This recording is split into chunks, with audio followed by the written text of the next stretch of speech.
मुस्कानले रसाएर बग्थ्यो मन,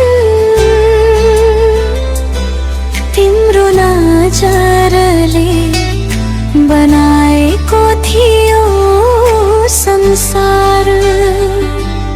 आज शब्दहरू रोकिए झै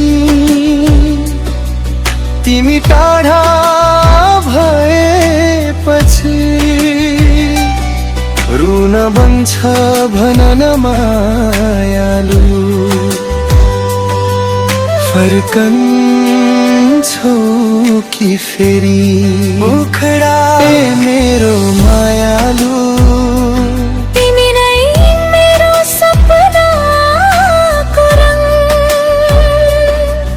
तिमी बिना यो मुटु कसम खाली खाली छ। सङ्गम तिमी बिना म त अधुरो अधुरो हुन्छु। तिमी परेकी जीवन अपूर्ण गीत जस्तै।